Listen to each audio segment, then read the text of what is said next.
I'm pleased to kick off here our first Future of session, which is focused on the future of destinations.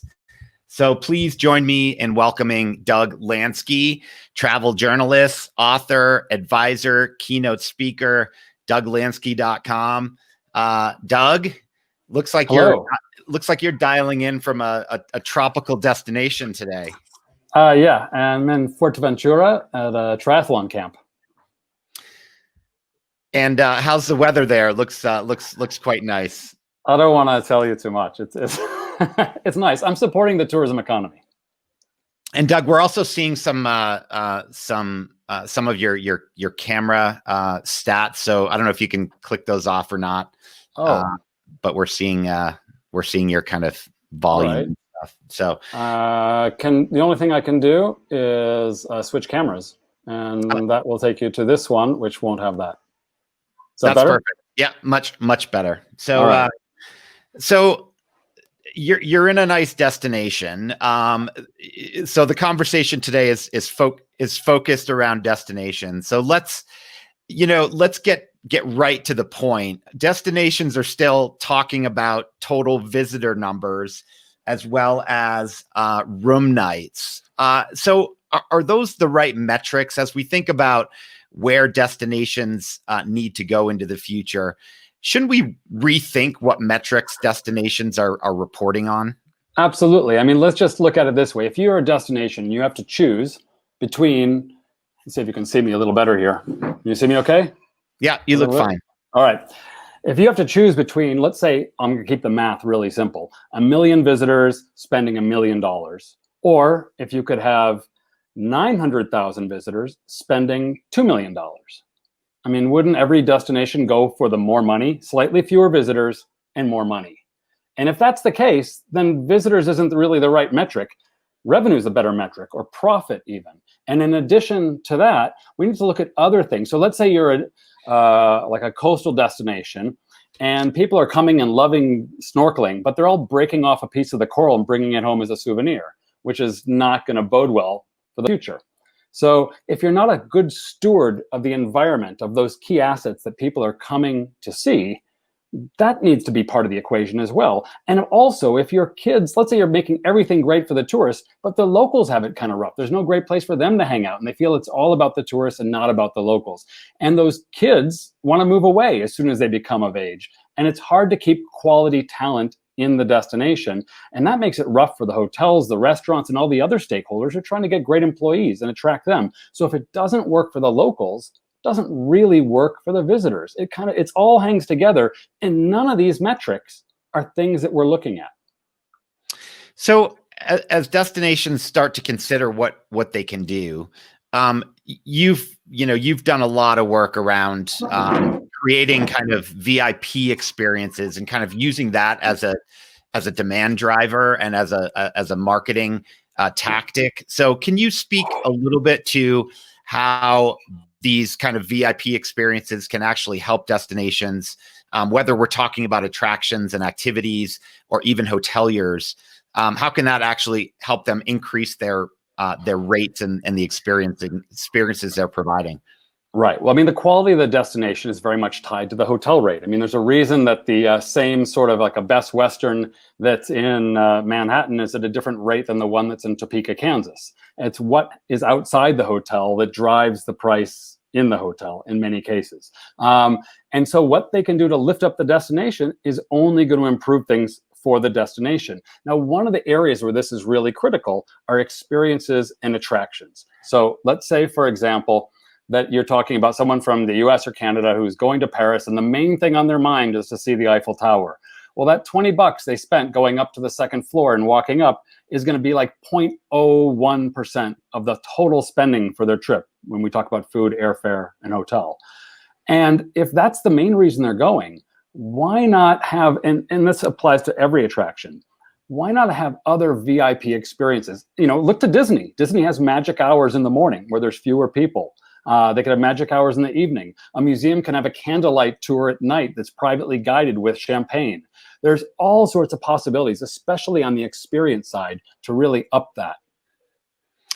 So let's shift a little bit to kind of technology and business model. So now, while we're all bumping along the bottom here of this pandemic, it's really a good time to rewrite some of the rules and think a little bit about how we can leverage technology and even employ new business models. So can you speak a little bit to what you've seen in the market, as well as what opportunities are out there for destinations, for attractions to really start kind of leveraging technology as they kind of move into what we hope is a recovery period in the not too far distant future? Right. So, I mean, there's almost two different things there. Some of the most interesting things that I've seen have actually been a little bit away from the tech side. There was a hotel in Stockholm where I'm based, and what they did and what succeeded was basically throwing everything against the wall. They had started making vegan ice cream in the basement of the hotel. They created a studio for businesses to have virtual webinars and things like that, and conferences. They created an MMA gym there. They started selling pizza to people walking by on the nature trail in the backyard. They did all sorts of clever stuff. And on the other side, on the tech side, one of the things that's already started happening is because we have limited capacity with social distancing, more people are realizing they need to start booking more in advance, whether it's a spa, a hotel, a bar, what have you. And these same tools, which is really interesting, these same tools that are helping kind of us bounce back, or at least survive, or keep our heads above water during COVID, are actually going to help us far into the future. So it's a really, if I could just use a quick sports analogy, it's like if you're an athlete and you get injured and you go to the physical therapist and they say, okay, you need to stretch for 20 minutes before and after you train. Now that helps you recover from your injury, but as you become a more mature athlete, no matter what your sport is, something like that good behavior is going to carry you into the future and keep you uninjured for years to come. And as we know, with social distancing, it's more leg room, it's more elbow room, there's fewer people. It's what we would call a elevated premium experience. And if we start charging that way and looking at it that way, this is going to help us further down the road when we try to put in limitations to some degree as destinations become more and more crowded. So what can destinations do? So there's been a lot of talk about, destination marketing versus destination management. So the new DMMO, does that really work? Can that really work? And if so, how do destinations need to think about structuring, two very different goals here, marketing and management? Absolutely. I think the best thing is if, like church and state or advertising and editorial, they are two separate organizations with a firewall, maybe on the same building or in a different building.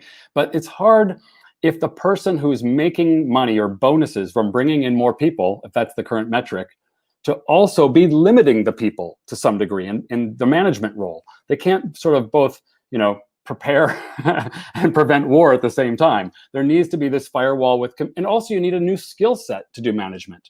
I mean, maybe they should be looking to hire people from theme parks with that set of skills. And the other thing is we need some technology to make this work. So imagine you're a police force with 20 people and you've got to patrol thousands of miles of roads on the empty highway. Well, without speed cameras, it's almost impossible. And so we need a new technology within tourism that's going to allow us to manage it and then get real-time data and adjust. So for example, in Disney, when there's a big crowd somewhere, they have like a NASA-like control center, and they dispatch Minnie Mouse on one side of the crowd and send a marching band by on the other side of the crowd. And in doing so, they disperse the crowd. Well, what does a destination do? Where's our kind of air traffic controllers for overcrowding in a destination on the management side? It's possible to have these tools. They sort of almost exist if they're applied in the right way. And they can be done with mobile phones. You can have really cool offers to people in that area. You can ring the area and then blast those people in the crowd with offers to things that are a couple hundred yards away that might help disperse the crowd. There's things like that we could be doing that we're just not doing.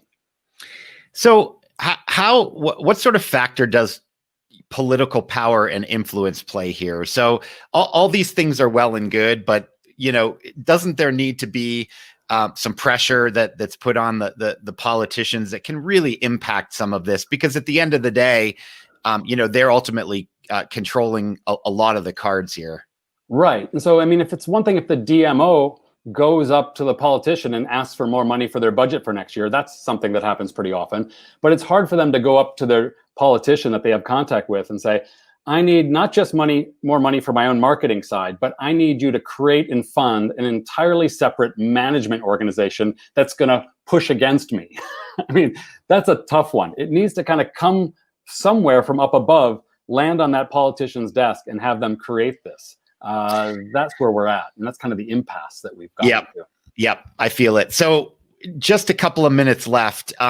So you've got lots of crazy ideas. And I've heard a few of them, but if you wanted to throw one out there, maybe related to short-term rentals or something else, please. All right. I mean, well, I'll throw out two quick ones. And one, there's a really interesting company in the Netherlands that's starting to work on this. It's just really cool, which is turning the hotel key into a key to the entire city. So that same key card, which could also be a bracelet, can be tapped for your mass transit, which can also open lockers, open bathrooms, can be connected to kind of cool photography around the city, like a little bit like Vail is doing at their Epic Mix Pass. Lots of cool stuff that way.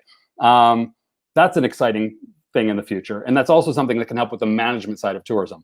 On the other thing, real quickly, when we're talking about a new model for basic hotel accommodation versus your short-term rental accommodation, if you ever look at it, I'm just going to draw it on the screen here. It looks like a kind of jaggedy line, right? With your peak seasons and low seasons and so forth, at Christmas and summer.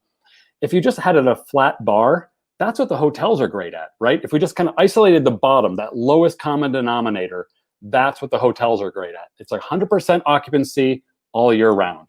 Hotels can succeed at that model quite well. Where hotels have a harder time are they're like, make rooms for the peaks, and then in the valleys, they try to keep their head above water. But short-term rentals, if we just isolated that and took the top of that, which is just the jaggedy part, the mountain peaks part, that's what that's what the short-term rental market is great at. So if we could divide those and regulate them separately from one another, they could both operate in much better conditions, because short-term rentals are great at opening and closing as demand dictates. Hotels aren't.